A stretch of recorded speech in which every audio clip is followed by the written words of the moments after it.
Trilhas da Democracia de hoje encerra uma série de 6 programas sobre a ditadura militar, que se iniciou com uma discussão sobre o mais notório agente duplo, o mais notório cachorro, o mais notório traidor do período para as esquerdas, que foi Cabo Anselmo. E hoje nós encerramos essa série fazendo um diálogo sobre um dos maiores ícones da luta armada contra a ditadura, o capitão Carlos Lamarca. Os nossos convidados são Emiliano José e Odaque Miranda, que lançaram nos idos de 1980, à época, um pequeno livro, Lamarca, o capitão da guerrilha, que foi se ampliando com o passar do tempo, até chegar à sua 19ª edição nos dias de hoje, tendo também tido 3 capas que os nossos espectadores podem ver agora, passando na tela, e que serviu de base para o filme Lamarca, o Capitão da Guerrilha, dirigido por Sérgio Rezende em 1994. Emiliano, Odaque, sejam muito bem-vindos ao Trilhas da Democracia. É um prazer enorme recebê-los aqui nesse nosso espaço de debate, discussão e defesa da democracia. Sejam muito bem-vindos. O prazer é meu. Desde que você formulou o convite, eu venho pesquisando aí seus programas, são muito interessantes. É uma honra para mim. Emiliano, seja muito bem-vindo também. Alegria, é uma honra muito grande participar do Trilhas da Democracia e contribuir para trocar ideias em torno do personagem, da grande figura que foi o capitão Carlos Lamarca, e para tentar, nós ainda estamos muito próximos daquele período, do ponto de vista histórico, tentar entender o que era aquela conjuntura, né? E qual a relação daquela conjuntura com os dias de hoje. É um desafio que você nos propõe, pelo que entendi aí das perguntas iniciais pensadas por você, é um desafio que vai sendo respondido ao longo do tempo, porque não é tão simples, né? Mas é um desafio que nos estimula ao pensamento, à reflexão, a pensamentos novos até em torno dos acontecimentos daquele período, os acontecimentos que cercaram o capitão Carlos Lamarca até o seu assassinato, eu diria até o momento do massacre que envolveu Carlos Lamarca, porque às vezes as pessoas falam da morte dele. Não, aquilo foi um massacre que veio desde Salvador até chegar ao sertão, onde também mataram Corisco e feriram Dadá, porque às vezes as pessoas nem se lembram disso. Foi lá também que Corisco foi assassinado e Dadá foi ferida, né? Então, uma alegria muito grande. Vamos botar a bola para rodar. Eu queria fazer uma observação. Sim, Odaque, diga. Não dá para perder a perspectiva ao longo do programa de que nós escrevemos o livro, eu e Emiliano, como jornalismo. Para efeito de não haver mal entendimento, nós éramos jornalistas, Emiliano tinha recolhido esses dados ao longo da prisão dele, na convivência dele com o Alderico, tinha todo esse material, foi tentando escrever essa história com algumas outras pessoas e acabou me convidando. Mas contamos uma história como se tivéssemos, por método, fazendo jornalismo. Não fizemos história, a metodologia é outra, e nem participamos disso. Nós não vivemos isso, porque nós estávamos comprometidos em outro cenário de luta, que não era propriamente, porque há muita confusão. Muita gente confunde o nome de Audax Miranda, Emiliano José, Lamarck, Capitão Guerrilha, como se nós fôssemos contemporâneos e participantes da guerrilha. Na verdade, nós, 10 anos depois, recuperamos a história como jornalista.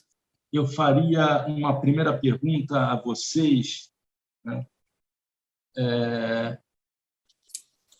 Nesse ano de 2022, faltando algo em torno de 100 dias para as eleições de 2 de outubro, depois de 4 anos de Bolsonaro na presidência da República, 6 anos do golpe de 2016, qual o balanço que vocês fazem sobre as opções feitas por alguns grupos dos quais vocês participaram, a Ação Popular, que, como o Audax disse, não era o mesmo grupo de Carlos Lamarck, a PPR, e no final o MR8. Qual o balanço que vocês fazem hoje sobre a luta armada? É o mesmo daqueles anos de 1980 ou algo se mudou nesse período? Emiliano, por favor. É uma discussão que, na minha opinião, continua muito atual, qual seja do balanço sobre a experiência da luta armada no período de enfrentamento da ditadura. É uma discussão que, naturalmente, nós vamos apenas resvalar aqui nesse debate. Em primeiro lugar, cabe o esclarecimento preliminar de que a luta armada é decorrente, obviamente, da existência de uma ditadura violenta, não tem exagero no que eu estou dizendo, sanguinária, não há nenhum reforço retórico aqui ao dizer sanguinária, é uma ditadura que prendeu, sequestrou, matou, torturou, desapareceu pessoas e que levou muitas organizações de esquerda à luta armada. Isso justifica ou explica inteiramente a luta armada ou responde à pergunta que você fez? Não. Hoje, a esquerda, de modo geral, ela faz uma autocrítica daquela experiência, né? Foi uma experiência, a da luta armada, e, como disse o Audax, eram diferentes perspectivas de luta armada que se dava, que havia no Brasil naquele momento, diferentes perspectivas, embora todas elas estivessem estimuladas pela perspectiva foquista, né? Pela perspectiva debreísta, eu diria assim, por uma visão, eu forço a barra não, eu digo com tranquilidade, uma visão caricatural da própria Revolução Cubana, né? Era estimulada por isso. E mesmo as organizações que eventualmente estivessem defendendo a perspectiva da guerra popular prolongada, o cerco das cidades através do campo, como dizíamos nós, de AP, fundadas essas organizações na perspectiva chinesa, na perspectiva maoísta, e existiu o caso de AP, e vai existir o caso fortíssimo do PCdoB, do massacre do Araguaia, né? Todas essas experiências, essa é uma discussão que não está concluída de modo nenhum na esquerda, redundam no foquismo, inevitavelmente. Como no Araguaia redundou no foco guerrilheiro. Odak lembrava bem, eu até ando escrevendo nas últimas horas sobre a experiência de AP, porque estou escrevendo sobre um companheiro que morreu recentemente, da nossa amizade, do nosso carinho, José Carlos Zanetti, amigo meu, de Odak, de tantos, e eu estou escrevendo sobre AP, e exatamente o que Odak dizia da Mata do Jaíba. Havia situações curiosíssimas na AP daquele momento, em que os critérios militares se sobrepunham para buscar as áreas, e quando se buscava as áreas, tem montanha, tem mata e não tem gente, né? Por exemplo, ou outras áreas tinha gente, mas não tinha montanha, para mostrar como o foco estava, o foco guerrilheiro. Regi Debré, Revolução na Revolução, estava na cabeça de grande parte na totalidade, salvo o PCB, estava na cabeça das organizações revolucionárias, né? Armadas, todas elas, né? Então, se pudesse fazer um balanço, eu digo, se foi um erro, foi um erro. Claro que foi um erro. Hoje, eu me lembro nessas últimas horas, estou escrevendo sobre Teodomiro Romero dos Santos, que você acabou de perguntar, mas aí escrevendo por conta de Memórias do Jornalismo, que eu também estou escrevendo diariamente, e Teodomiro, quando volta do exílio em 1985, ele diz... Ele faz autocrítica, clara, da luta armada. Ele era do PCBR, que foi parte desse esforço. Esforço que, de modo geral, terminou, salvo o PCdoB, terminou numa espécie de guerrilha urbana, porque entrou num círculo vicioso, não conseguia sair das cidades, né? Era preso gente, tal, tinha que montar outro aparelho, tinha que conseguir mais dinheiro, tinha que ir para o assalto a bancos e tudo, e acabou sendo, e aí entra também o episódio do nosso outro grande revolucionário, você falou os dois Carlos Marighella, viu-se prisioneiro dessa armadilha. Queria ir para o campo, não conseguia, porque tinha que manter os aparelhos aqui na cidade, ainda não podemos ir, e acabou morto. Eu não estou dizendo que o fato de ir para o campo iria resolver o problema da Revolução, como não resolveu no caso do Araguaia. E quando dissemos isso, nós rendemos nosso tributo mais emocionado aos mártires do Araguaia e de toda a nossa luta revolucionária. Agora, nós não podemos desconhecer esse fato. Há um livro interessante, muito interessante, Uma Vida em Vermelho, que é do Vladimir Pomar, filho do grande Pedro Pomar, em que isso fica absolutamente nítido. O Pedro Pomar discordava da perspectiva do Araguaia desde a origem. Quando ele vai conversar com Chun Enlai, como delegado do PCdoB, ele foi já discordando. Está lá, quem quiser, leia Uma Vida em Vermelho, do grande Vladimir Pomar, filho do Pedro Pomar. Então, não é, ao dizer isso, eu não estou dizendo como gente de fora, não, como autocrítica direta também de minha imersão na AP e na perspectiva da Guerra Popular Prolongada. Eu soube por Haroldo Lima, um pouco antes dele morrer, ele era dirigente de AP antes, não do PCdoB, que eu fui destacado para a Bahia, eu, Emiliano, fui deslocado de São Paulo para a Bahia para compor os quadros da guerrilha que seria deflagrada na Chapada Diamantina, para onde foram deslocados vários companheiros, né, em vários municípios da Chapada, entre os quais o grande Zé Novaes, que foi uma liderança camponesa extraordinária, minha amiga Maria José Malheiros, hoje em Paris, eu fiz o livro sobre ela, a última clandestina em Paris.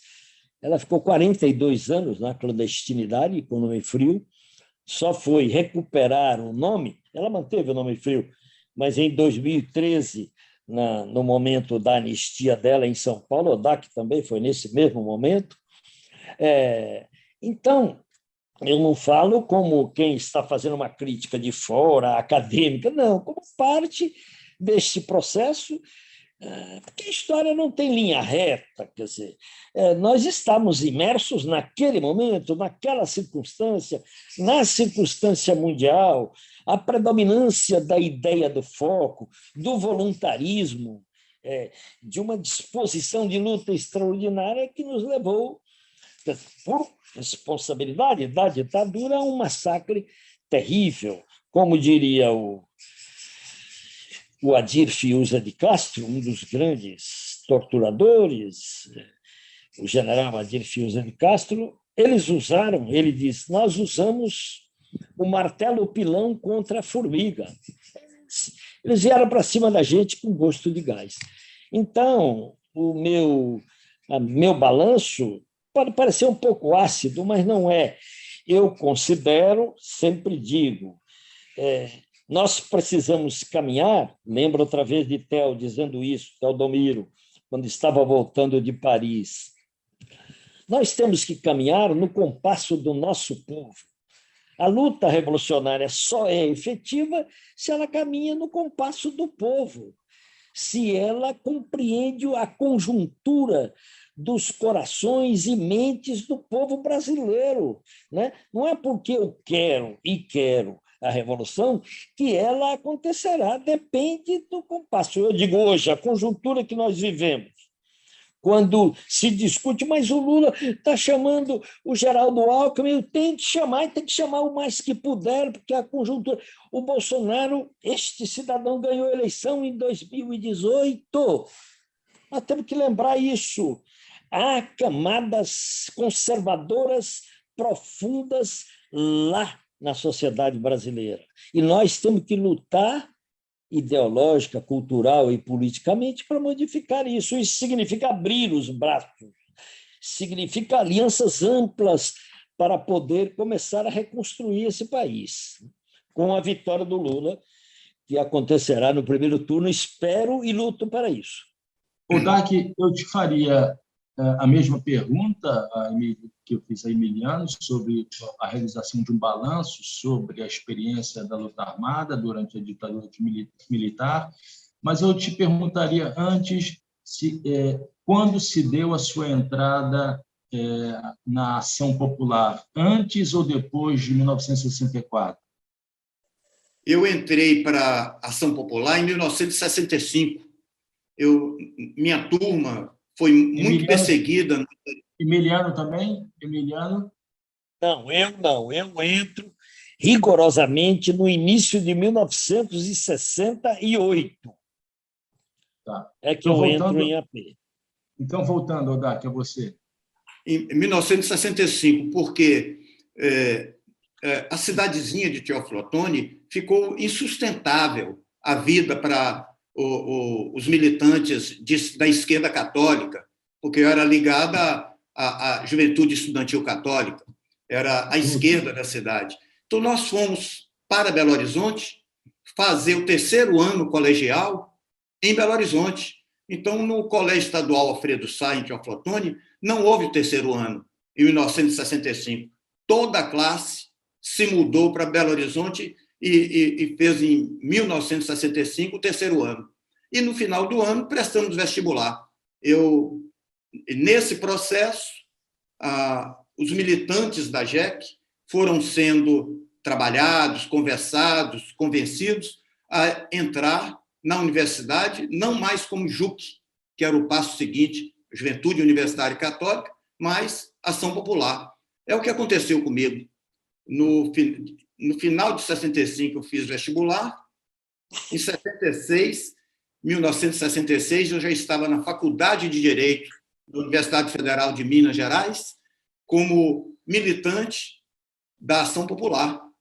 Só na Faculdade de Direito nós tínhamos 62 militantes em 1966 dentro da faculdade. E vocês devem ter vivido, você, Odak, deve ter vivido exatamente os debates nessa transição de uma organização revolucionária, mas pautadas nos princípios do ver, julgar e agir, né, da revolução feita por Papa João XXIII, né, pela experiência já nas lutas rurais, nas lutas estudantis. Como é que se deu essa transição dessa experiência na legalidade e no início da ditadura para as opções que foram se aproximando do maoísmo e das teses que Emiliano já disse, da guerra popular prolongada, do cercamento das cidades pelo campo? A velocidade, na época, a velocidade das mudanças de posição era muito grande. Em 1966, nós estávamos defendendo o foco de guerrilha, com base no livrinho da Revolução na Revolução, do Régis Debray, e por conta disso, eu comecei a ter uma vida dupla de estudante de Direito na Faculdade de Direito da UFMG, em Belo Horizonte, e minhas idas ao campo em Minas Gerais. Percorri toda a Zona da Mata, refazendo contatos antigos da camponeses da Ação Popular, dos pré-1964, e depois começamos a discutir o local do trabalho camponês visando a luta armada da Ação Popular no norte de Minas. Em 1967, passei praticamente com essa vida dupla. O problema na minha vida pessoal é que as pessoas iam sendo presas, iam caracterizando, torturado, soltando o serviço da repressão, né? O serviço de inteligência funcionava. Então, houve um processo, um julgamento de uma prisão dos 17 da AP de Minas Gerais. Eu escapei do processo porque entrei para a clandestinidade e fui embora para São Paulo para o Maranhão, eu e minha companheira na época. Os outros 16 foram julgados, e quem não estava presente, foi julgado à revelia, levou 6 meses, por uma questão de método da ditadura, dos juízes da Justiça Militar. Então, eu não podia mais aparecer em Minas, tinha que realmente seguir em frente. E seguir em frente naquela época era seguir para o campo, porque de 67 para 68, a AP já tinha dado a volta na ideologia, os companheiros que foram à China já estavam retornando com a teoria da guerra prolongada, da emulação. Essa passagem do cristianismo social para o maoísmo. Para o maoísmo. Não dava nem muito tempo para quem estava naquele processo, naquela correria, de aprofundar muito. Talvez as direções nacionais, os intelectuais da Ação Popular, tivessem tempo para fazer essa reviravolta nos livros e no estudo. Mas o pessoal que estava na base era obrigado, pela própria sobrevivência, a discutir em cima dos documentos que eram gerados internamente. Eu fui parar em 60, logo depois do AI-5, em 69 eu já estava saindo de Minas, passando por São Paulo, a caminho do Vale do Pindaré-Mirim, no Maranhão. E aí se deu transformação. A minha saída pessoal do trabalho camponês em 71, eu fiquei dentro da mata do Pindaré, a mata pré-amazônica, de 69, 70 e uma parte de 71. Quando eu cheguei, um bichinho me abateu. Não foi uma bala de fuzil, mas foi um mosquitinho da malária. Eu, nesse período, tive 3 acessos de malária. Naquela época não tinha vacina, não tinha tratamento, não tinha remédio, e era clandestinidade absoluta. Então, eu ia para São Luís do Maranhão e era atendido pelos médicos companheiros como indigente, para poder ter algum tratamento e resistir aos surtos de febre da malária que vinha religiosamente de 4 em 4 horas. Até 71 eu aguentei, mas fisicamente era impossível. Eu já estava chegando no limite físico. Então, eu tomei a decisão de descer para o Brasil, como diziam eles na época. Maranhão para cima, falavam, vamos descer para o Brasil, vamos viajar para o Brasil. Então, eu vim para a Bahia. Eu cheguei na Bahia em 15 de setembro de 1971. Lamarca estava prestes a ser assassinado e eu estava fechado num apartamento da família, sem nenhuma vinculação com nada disso. Nem notícia de jornal eu estava podendo, porque eu não estava saindo de 4 paredes. Não posso nem ter sentido emoção nenhuma na época. Emiliano, nós sabemos qual lugar da história ocupado por Sérgio Paranhos Fleury, Carlos Alberto Brilhante Ustra, Dalmar Caribé, Emilson Caribé, Cabo Anselmo, só para citar alguns exemplos. Qual é o lugar que deve ser ocupado na história pelo capitão Carlos Lamarca? Qual o lugar dentro da história das esquerdas brasileiras deve ser ocupado pelo capitão Carlos Lamarca, sempre pensando nesse momento histórico, nessa conjuntura histórica em que vivemos? É preciso sempre compreender que a avaliação de um personagem histórico está condicionado ao seu tempo, de alguma maneira, né?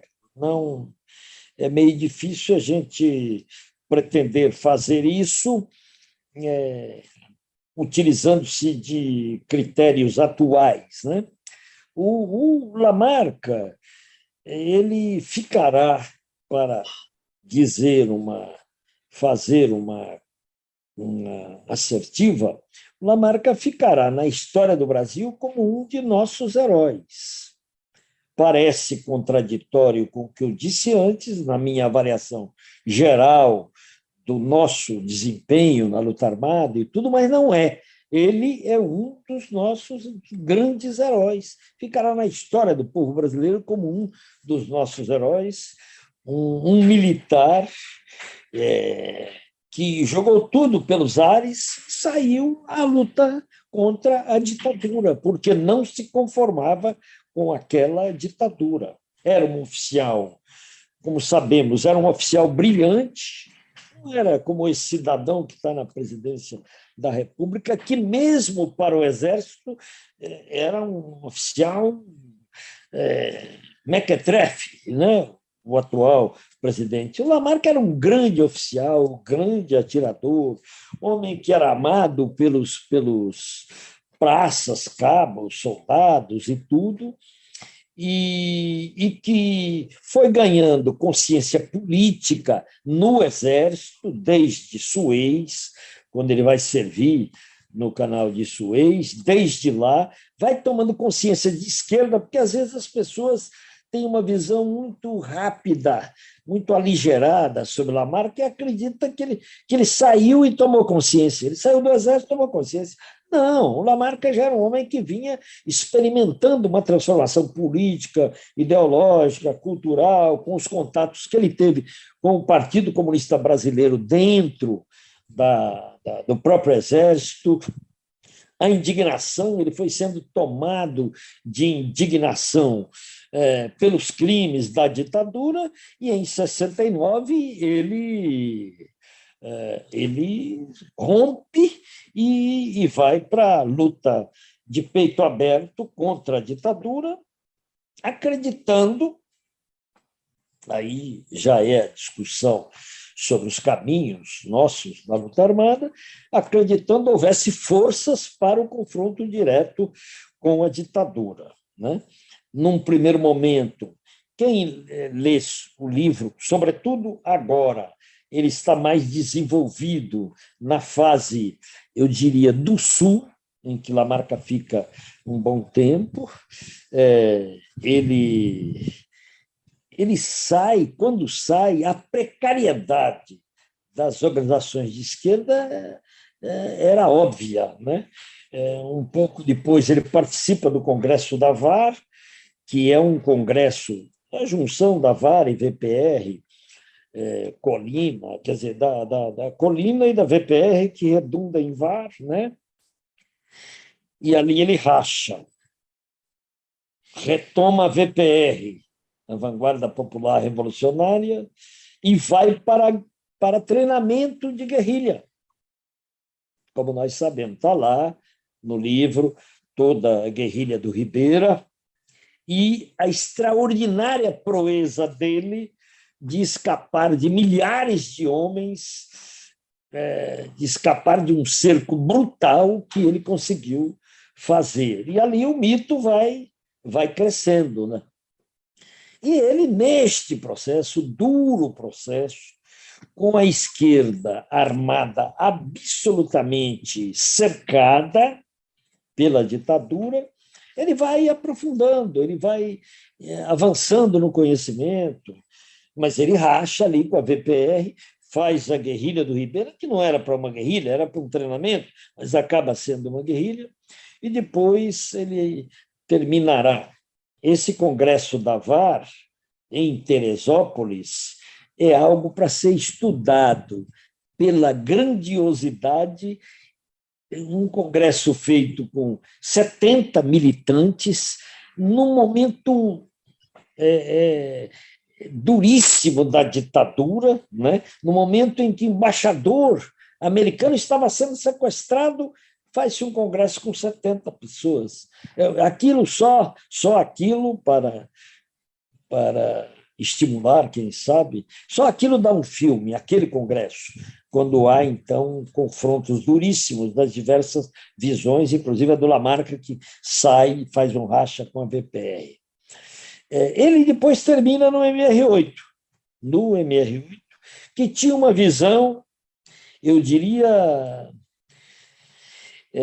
um pouco menos militarizada do processo revolucionário, embora fosse refém, como disse, toda a esquerda foi, à exceção do PCB, fosse refém do pensamento foquista, no final das contas. Vai lá para Brotas de Macaúbas, lá vai montar um trabalho e depois, quem sabe, sai uma guerrilha de lá e tudo, e ele foi, né?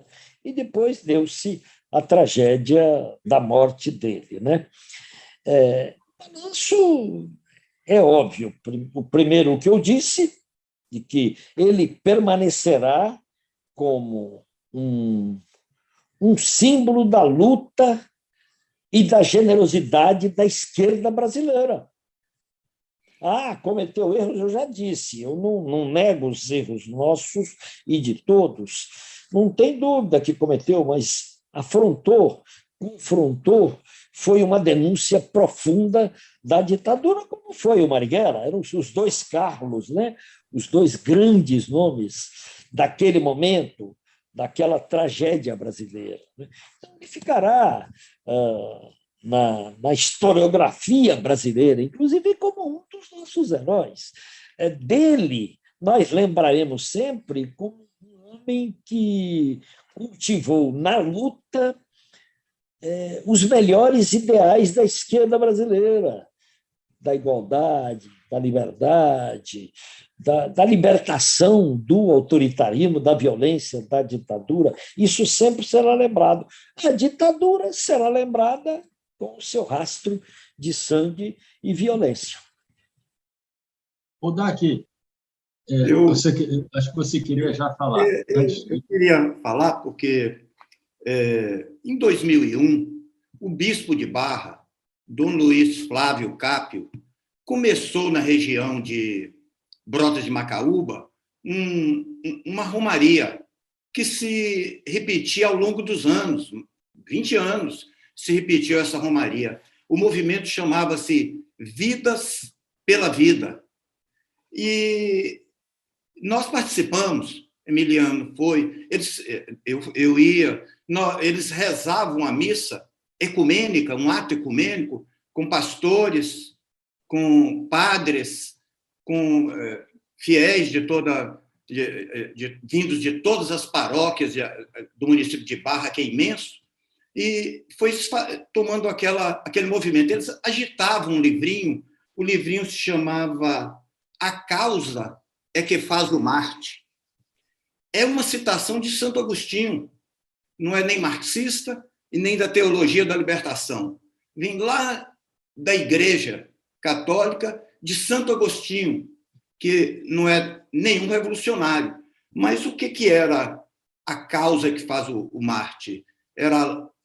Eles consideravam o Lamarca um mártir, porque ele lutava pela justiça, pela democracia e, na linguagem deles, pela reforma agrária, que havia muitos camponeses naqueles romeiros. A minha visão é essa.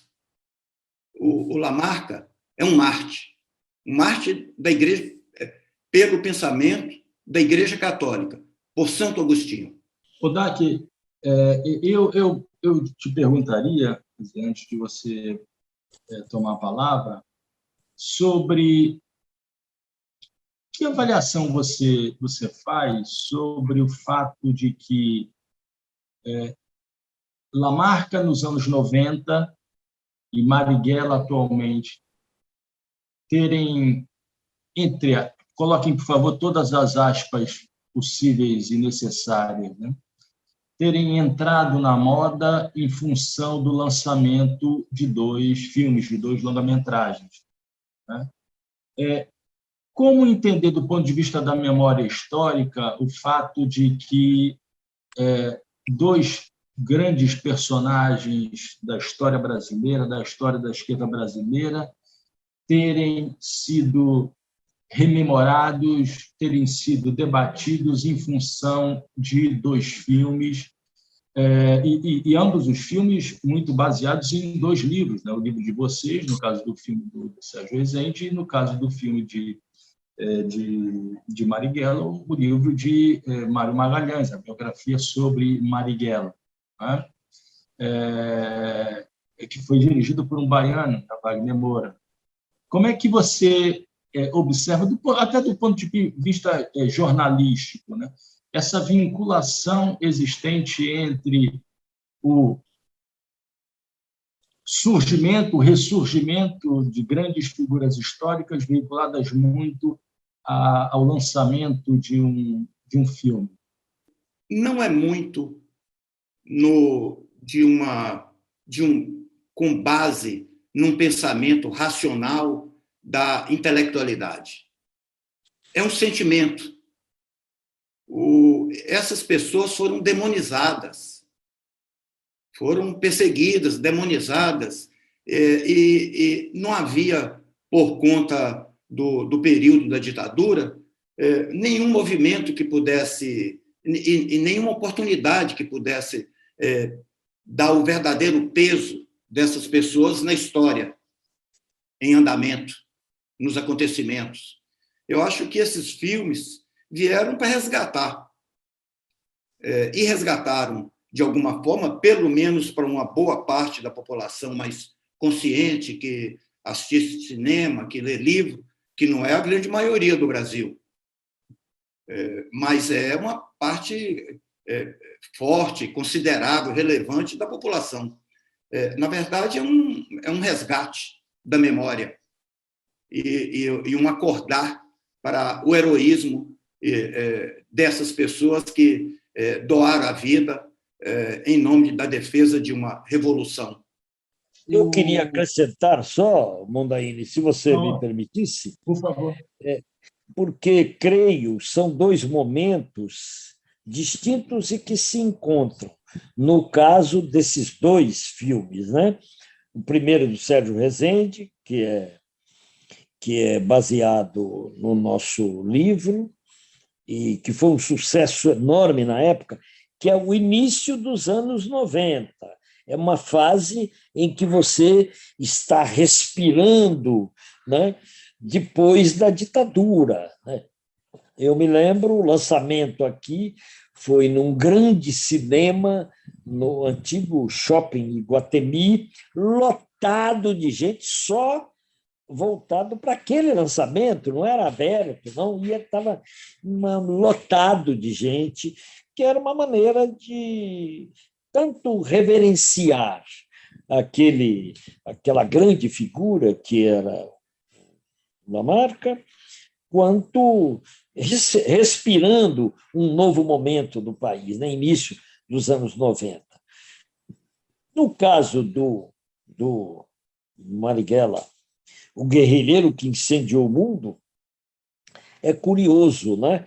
O encontro que falei é diferente, mas há um encontro. O filme do Sérgio Rezende tem uma característica, ele guarda uma certa fidelidade com o nosso livro. O do Wagner Moura, baseado no extraordinário livro do Mário Magalhães, eu fiz um livro sobre Marighella também, o dele é infinitamente mais completo, o do Mário Magalhães, com quem tenho relações de amizade e de respeito, e é mútuo. A abordagem, o recorte que o Wagner Moura faz é bastante restrito, mas não estou fazendo com isso nenhuma crítica, não. Ele pegou um momento do Marighella, o momento, eu vou chamar assim, guerrilheiro do Marighella, né? E para trás ficou décadas de militância, de outro tipo de militância, né? Do velho Marighella, dirigente do PCB, como se sabe, durante anos e tudo. Ficou para trás aquilo, que não quer dizer nada. O cineasta tem que fazer o recorte, mesmo como ele fez. E o que aconteceu com isto? O feio, autoritário e ditatorial do atual governo se revelou de maneira nítida em relação ao filme Marighella, o guerrilheiro que incendiou o mundo. Eu fui assistir o guerrilheiro que incendiou o mundo em Havana. Eu estava lá, por sorte, por tudo. Eu nem sabia que estava acontecendo o Festival Internacional quando fui para Havana, final de 2019, né? E assisti lá 2.000 pessoas no cinema, numa festa. Depois o filme acabou. Passou 2 ou 3 anos sem poder ser exibido no Brasil. Emiliano, o filme foi uma denúncia do Bolsonaro. Me permita dizer que existe uma história por detrás dos dois filmes, né? Exato. A conjuntura em que foi produzido, filmado, né, e exibido o Lamarca na primeira metade dos anos 90, sem nenhum tipo de restrição. E essa conjuntura atual, me lembro do Wagner Moura dizendo que o mais difícil não foi fazer o filme, né? O mais difícil foi a exibição, né? Lutar para que o filme fosse exibido. É inacreditável, né? Mas é verdade. São sinais dos tempos, né, diversos que nós vivemos. Né? É verdade, é verdade. Peraí, você ia perguntar, eu lhe interrompi. Não seria essa observação, só para dizer como a própria história do cinema desses dois filmes retratam dois momentos históricos muito diferentes da nossa história. Perfeito, perfeito, perfeito. Odak, a gente está chegando ao fim do programa, mas eu gostaria de fazer uma última pergunta que vai tomar um certo tempo a fim de ser respondida. Então, é uma última pergunta com uma certa duração. Eu pediria a vocês, já que nós tanto falamos dos dois Carlos, né, que analisassem 3 conjunturas específicas da ditadura militar e da história da luta armada no Brasil, que são as seguintes: 64 a 69, do golpe de 64 até a morte do primeiro Carlos, de Marighella, e da deserção de Lamarca, do forte, do regimento de Itaúna. Uma segunda conjuntura de 1969 até 1971, quer dizer, são os anos em que o segundo Carlos, Lamarca, se torna o grande inimigo do regime ditatorial e que se encerra com o seu assassinato dele, de Zequinha, no sertão, né, na região de Brotas e Macaúbas, e o pós-1971, quando os dois Carlos já não estavam mais entre nós e que começa uma perseguição ainda mais atroz do que aquela iniciada em 1969, visando a eliminação completa de todos os dirigentes, militantes, ativistas das organizações de esquerda. Eu proporia, então, que o Odak começasse, né, e, num determinado momento, Emiliano assumisse a tarefa de dar continuidade. Pode ser? Estou quase repassando para ele essa responsabilidade. Eu acho que essa primeira fase foi uma primeira reação das organizações de esquerda que, sim, de um modo geral, como Emiliano analisa, foram sendo levadas a pensar e a produzir teorias da luta armada como caminho da Revolução Brasileira. Essa fase de Lamarca, desse período inicial até a morte dele, realmente, do ponto de vista teórico, predominou a teoria do foco. Era o foco guerrilheiro, com inspiração, eu acho muito forte a expressão de Emiliano, caricatural, porque pode dar margem a outro tipo de entendimento com relação aos nossos sentimentos. Todas as nossas organizações, incluindo a Ação Popular, nós levávamos muito a sério aquele caminho. E tão a sério que começamos a fazer a revisão do pensamento na medida que as condições foram sendo construídas para se fazer a revisão. Mas,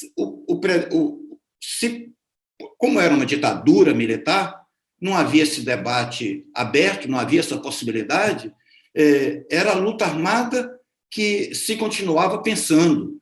Então, esse segundo momento,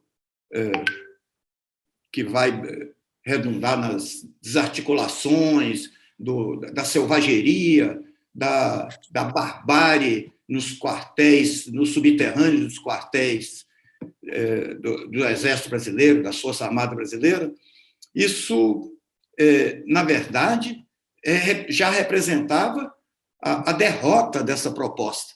Fosse qual fosse a linha ideológica ou histórica, já era o fechamento e a coisa final, já pensavam no extermínio e fizeram o extermínio das direções. Estavam concluindo o trabalho da repressão. Eu acho que, olhando à distância, cada vez mais eu me convenço que tínhamos que fazer essa autocrítica, estando presos ou não, mas tínhamos que fazer autocrítica desse caminho e retomar o caminho da mobilização de massa, das possíveis lutas legais, até os limites possíveis para a transformação social brasileira. Eu estou cada vez mais convencido disso. É por isso que eu dou tanta importância a uma liderança como Lula, que nos capacita e encoraja o brasileiro a sair para as ruas, ainda que seja precária toda essa movimentação eleitoral, mas ainda é o que faz o povo ir às ruas e se manifestar. Eu acho que tudo isso deu praticamente todas as pessoas da minha geração estão velhinhos, mas continuam pensando e continuam ativos, só que dedicando o pensamento à luta legal, à luta de massas, à luta pela cidadania, porque é esse nível de consciência que é possível mobilizar os brasileiros na atualidade. Em primeiro lugar, eu preciso só acentuar que, quando eu disse uma visão caricatural da Revolução Cubana, eu o fiz baseado, sobretudo, no livreto não é diminutivo, do Régis Debray, que apresenta uma visão caricatural da Revolução Cubana, e foi um livro essencial para o avanço da perspectiva foquista no Brasil. A Revolução Cubana foi algo muito mais complexo do que aquilo que, às vezes, se fez acreditar por nós mesmos aqui no Brasil. Então, eu não obviamente, já fiz questão de separar as coisas.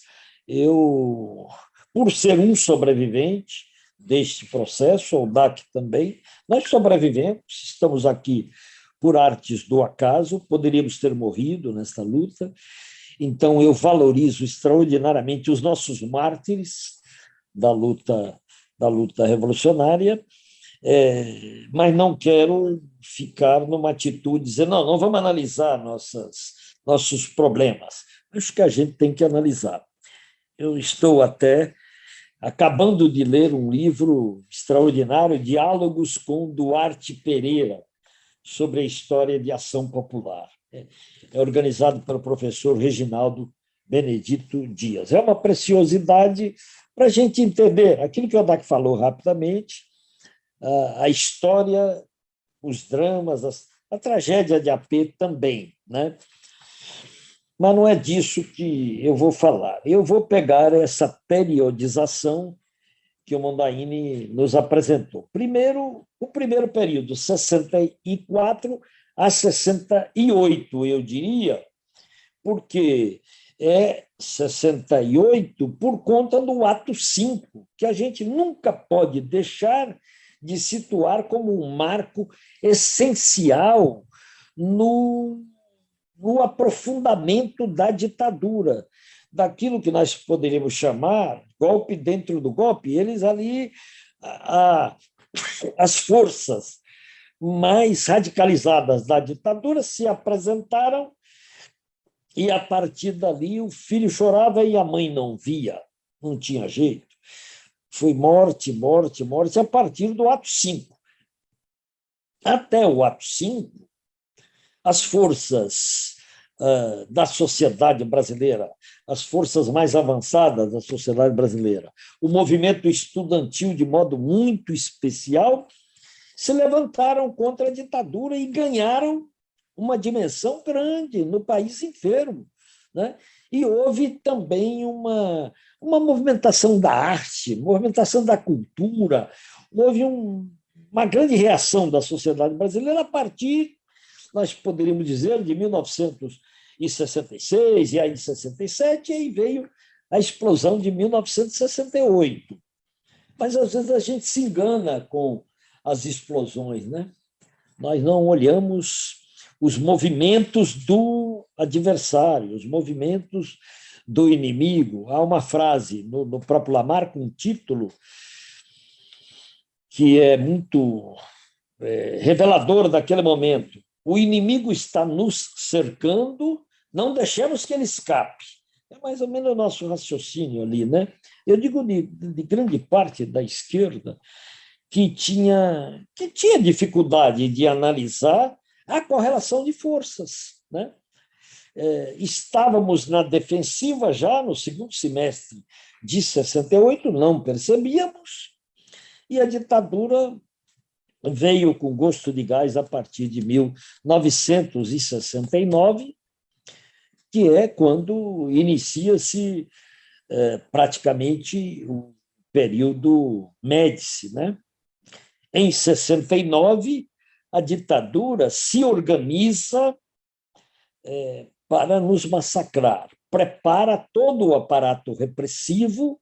É quando se estrutura a OBAN em São Paulo, é quando se estrutura os DOI-CODE em todo o país. Eles decidiram fazer a guerra contra nós, decidiram nos destruir, né? Digo, todas as forças de esquerda, não há exceção, de jeito nenhum, né? Há até uma história, só para fazer um parênteses, sobre a ação popular, que às vezes é dado o fim de ação popular quando da ida da maioria em 1973 para o PCdoB. Não, a ação popular continuou. Uma parcela minoritária continuou, organizou-se, tanto que 7 de seus principais dirigentes foram assassinados entre outubro de 73 e fevereiro de 1974, quando a ODAC caiu, naquele episódio que a ODAC caiu. A partir dali, eles mataram 7 dirigentes de Ação Popular, que ainda existia, que vai existir até os anos 80. Né? A história é preciso a gente resgatar direitinho. Então, iniciado de 69, eu não faria nem, se Mondaini me permitir, essa periodização. De 69 a 74, ou 75, 69 a 75, há uma dizimação da esquerda brasileira, sem poupar ninguém, porque às vezes há uma certa tendência a dizer Partidão não. Não, o Partidão foi massacrado. O PCB também foi massacrado. Os seus dirigentes foram mortos, simplesmente. A Operação Radar foi algo violentíssimo contra o PCB. Mas, claro, teve o massacre do Araguaia, não podemos esquecer. Teve centenas de mortos, né? Mortos sob tortura, entre 69 Massacre da Lapa, massacre da Lapa, mas o da Lapa é o que eu digo sempre. Às vezes a gente fala do massacre da Lapa. Eu, tivesse tempo aqui, falaria o massacre do episódio Lamarca. Morreu muito mais gente que no massacre da Lapa, né? Eles mataram Yara, eles mataram Nilda, eles mataram a mãe de Nilda, eles mataram Otoniel, eles mataram Santa Bárbara, eles mataram Zequinha no mesmo, e o Lamarca, no mesmo episódio. Se tivesse que fazer comparação, é um dos maiores massacres da história da esquerda brasileira, fora o Araguaia, que nós sabemos, né? Então, mas isso não. O importante é dizer que nós estivemos sob uma ditadura sanguinária, né? Porque parece, às vezes, que nós estamos exagerando. Não. Não. Nós não revelamos quase nada dessa ditadura, Mundaí. Quase nada ainda.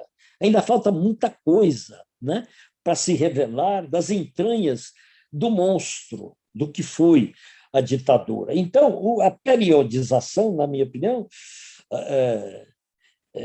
iria até 1975, quando ocorre, aliás, a morte do Vladimir Herzog, do Manuel Fiel Filho, contra o Partidão, que estou falando aqui. Eram eles, do Partidão, né? Então, só há a reação. Por isso, o Odak falou bem, e eu tenho insistido nisso. A luta armada foi importante como elemento de revelar o inconformismo, mas a ditadura foi derrotada pela luta de massas.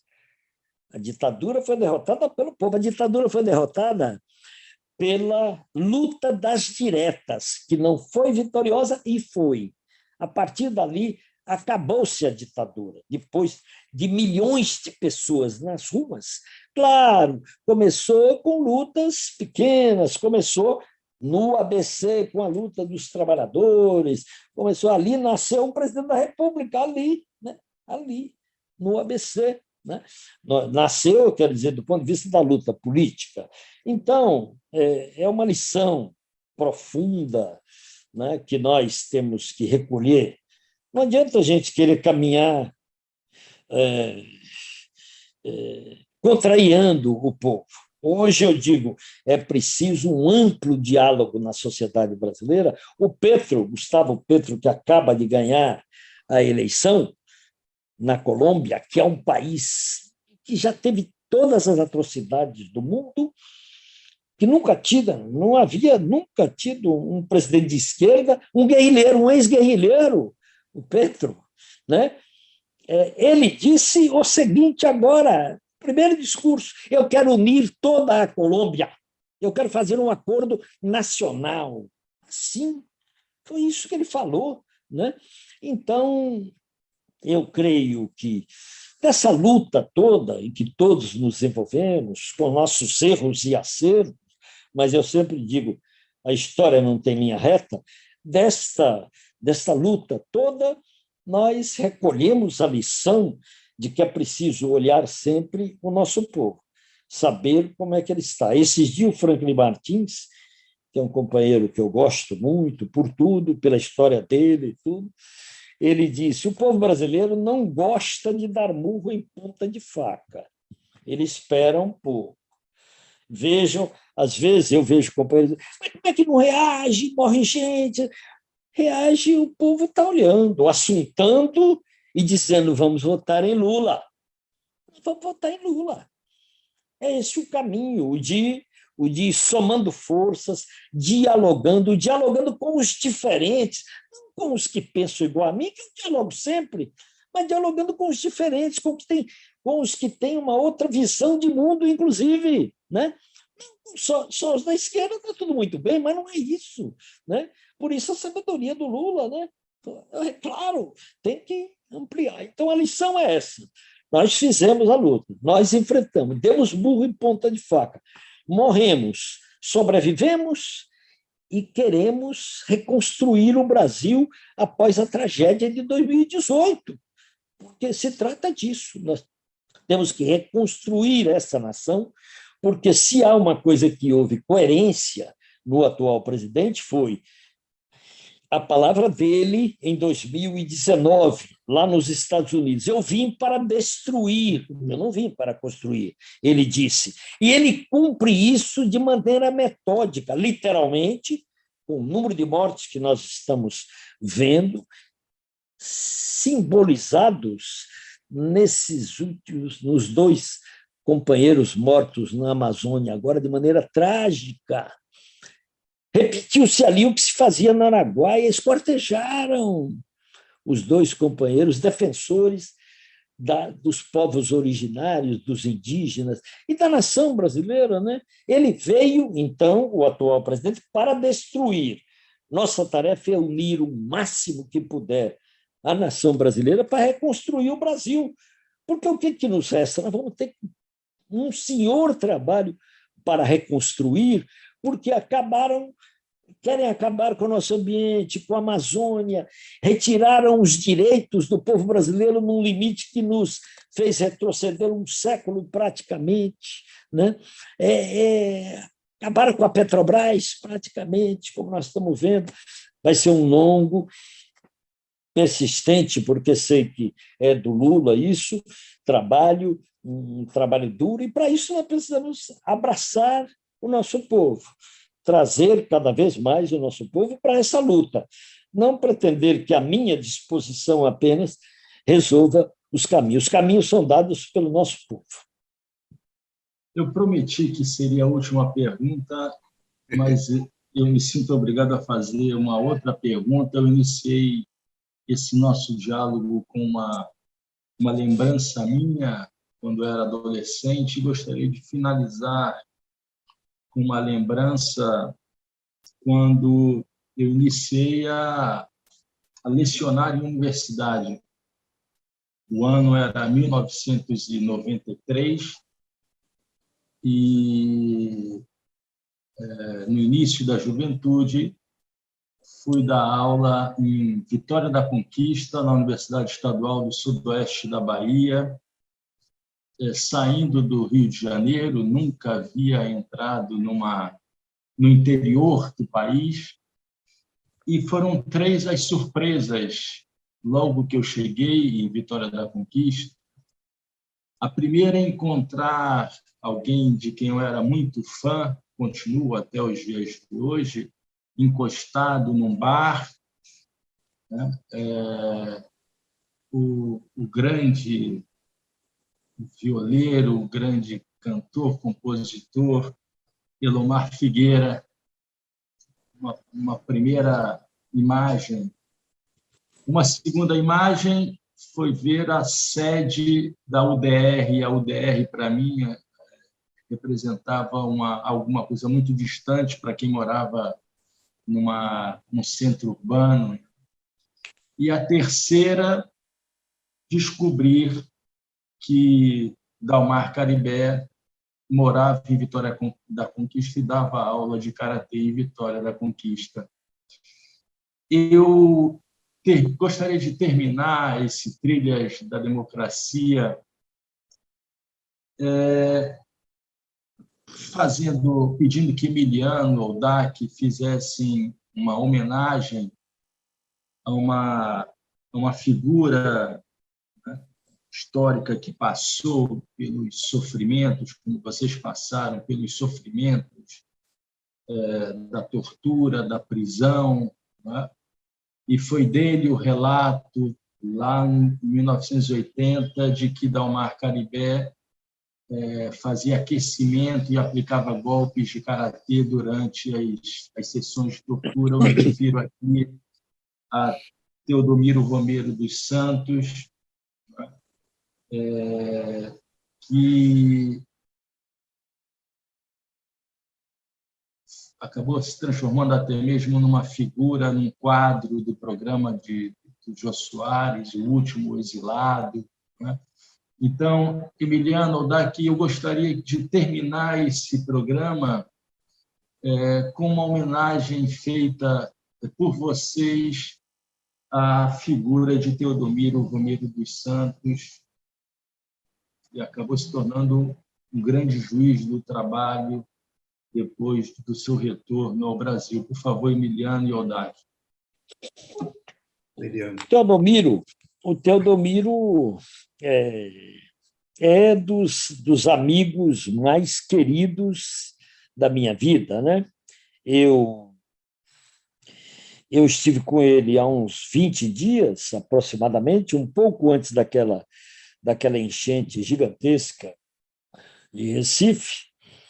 Eu fui visitá-lo e, quando entrei no apartamento, ele estava sentado à minha direita e era a hora do almoço. A Virgínia, mulher dele, Virgínia Bahia, ia oferecer um almoço para a gente. Quando eu entrei no apartamento, eu disse assim, Teodoroso, que era como eu o chamava, e ele reagiu, que foi para mim uma emoção muito grande, Emerenciano. E aí nós nos perdemos num longo abraço, mas foi o único momento que ele veio à tona. Depois ele almoçou e tudo junto com a gente, mas sem muita interlocução.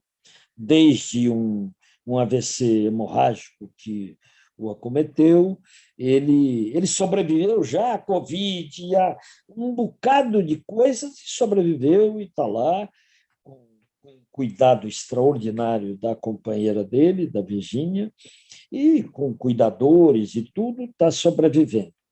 Teodomiro foi preso, é sabido, com 18 anos de idade, reagiu à prisão arbitrária com o revólver que ele tinha à mão e que eles deixaram na mão dele para seguir atrás de Getúlio Cabral, que tinha escapado, e ele reagiu, deu tiro nos policiais, um deles morreu, e depois ele foi condenado à morte em março de 1971, num processo rapidíssimo, condenado à morte, depois a perpétua e tudo, e depois terminou um total de pena de 16 anos. Ele já tinha direito, inclusive depois de 9 anos, à liberdade condicional, mas um juiz disse não, e ele, à beira da anistia, ele fugiu. 17 de agosto de 1979, ele fugiu da prisão. Né? Eu conto isso na número 1 da Caros Amigos, na revista Caros Amigos, a número 1. Eu conto isso no volume 2 do Galeria F Lembranças do Mar Cinzento, que é parte de uma série que escrevo sobre a ditadura, e já em várias outras ocasiões, também no livro chamado O Cão Morde à Noite, eu conto mais detalhes dessa fuga, e nas últimas horas até estive escrevendo também, porque eu acabei fazendo na véspera da entrada dele na Nunciatura, eu e Carlos Navarro Filho, pelo Estadão, fizemos uma matéria sobre Teodomiro está no Brasil, quando todo o noticiário dava ele fora do Brasil. Né? Ele foi uma figura que me marcou muito na prisão. Pela precoce maturidade, ele cai com 18 anos, por saber, naquela juventude, esmagado, torturado, resistir e crescer.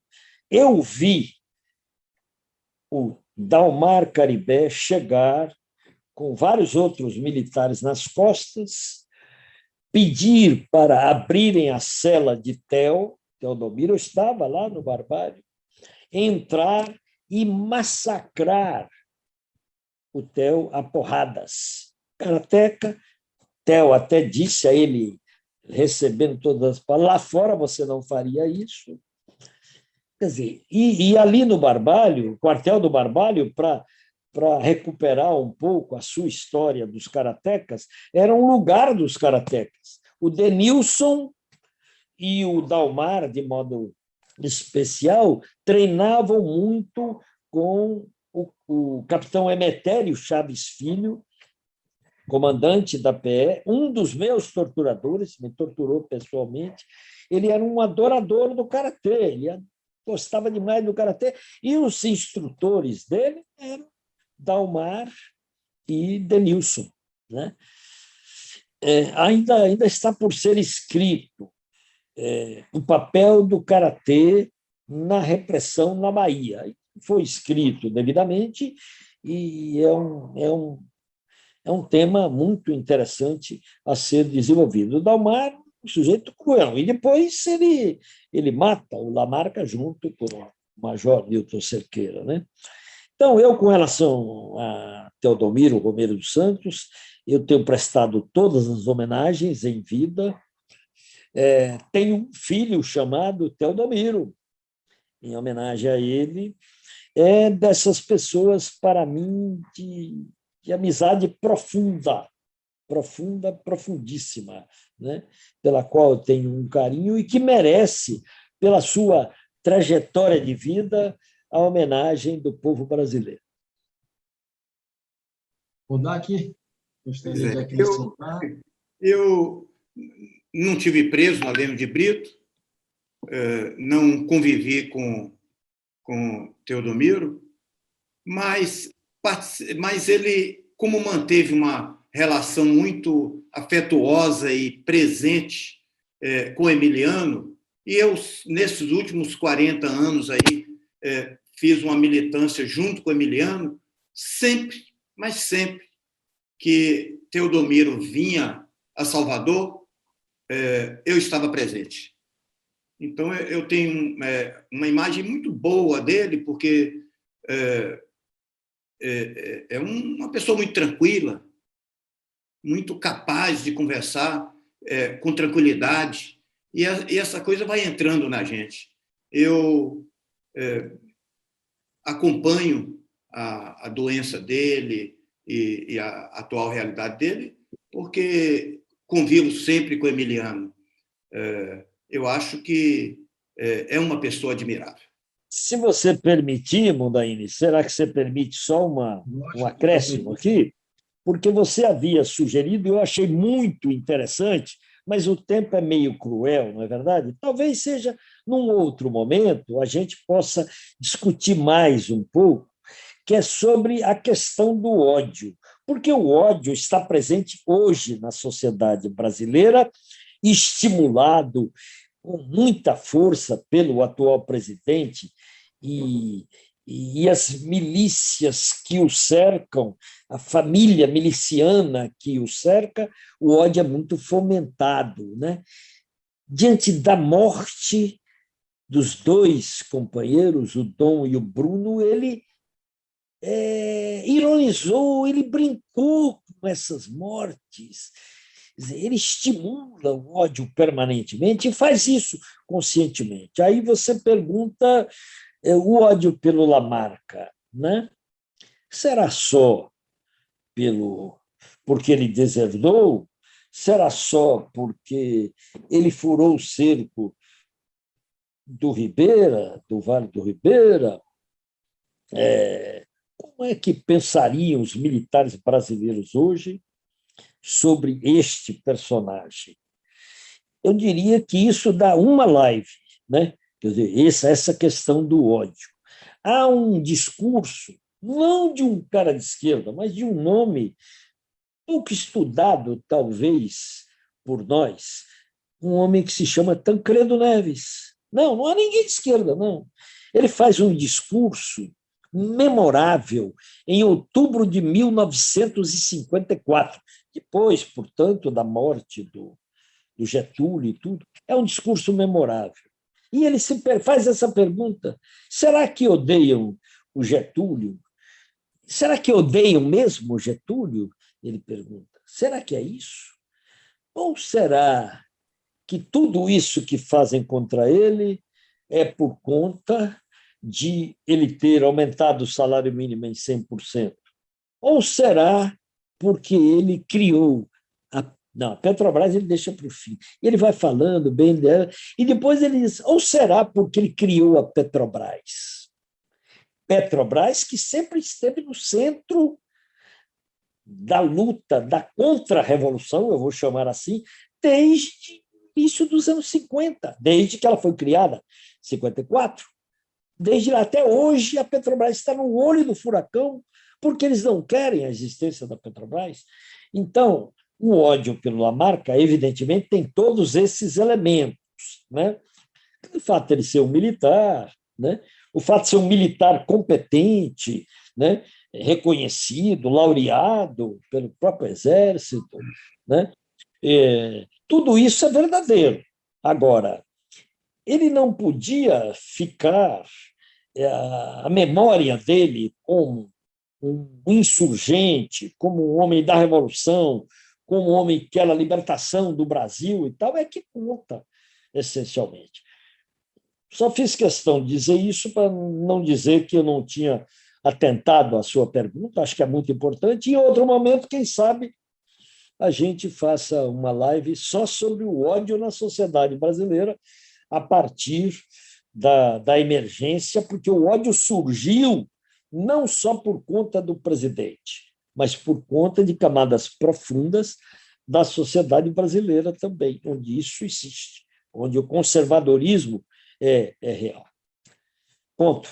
Emiliano José, Odaque Miranda, muitíssimo obrigado por esse diálogo sobre as opções pela luta armada, luta contra a ditadura, as vicissitudes da ditadura militar, a memória de Carlos Lamarca e de tantos outros que tombaram lutando contra o autoritarismo, a violência, a tortura, as prisões, os desaparecimentos no Brasil.